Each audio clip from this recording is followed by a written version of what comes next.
പ്രഭാഷകന്റെ പുസ്തകം 5-ാം അധ്യായം. സമ്പത്തിൽ ആശ്രയിക്കരുത്. എനിക്ക് മതിയാവോളം ഉണ്ടെന്ന് മേനി പറയുകയും അരുത്. സ്വന്തം കഴിവിൽ ആശ്രയിച്ച് ഹൃദയാഭിലാഷങ്ങൾക്കൊത്ത് ജീവിക്കരുത്. ആരുണ്ടെന്നെ നിയന്ത്രിക്കാൻ എന്ന് പറയരുത്. കർത്താവ് നിന്നെ ശിക്ഷിക്കും, തീർച്ച. പാപം ചെയ്തിട്ട് എനിക്ക് എന്തു സംഭവിച്ചു എന്നും പറയരുത്. കർത്തൃകോപം സാവധാനമേ വരൂ. ക്ഷമിക്കുമെന്നോർത്ത് വീണ്ടും വീണ്ടും പാപം ചെയ്യരുത്. അവിടുത്തെ കാരുണ്യം നിസ്സീമമാണ്. അവിടുന്ന് എൻ്റെ എണ്ണമറ്റ പാപങ്ങൾ ക്ഷമിക്കും എന്നും പറയരുത്.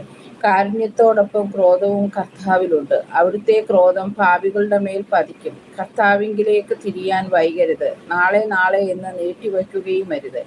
അവിടുത്തെ ക്രോധം അവിചാരിതമായി ഉണരുകയും ആ ശിക്ഷയിൽ നീ നശിക്കുകയും ചെയ്യും. വ്യാജം കൊണ്ട് നേടിയ ധനത്തിൽ ആശ്രയിക്കരുത്. ആപത്തിൽ അത് ഉപകരിക്കുകയില്ല.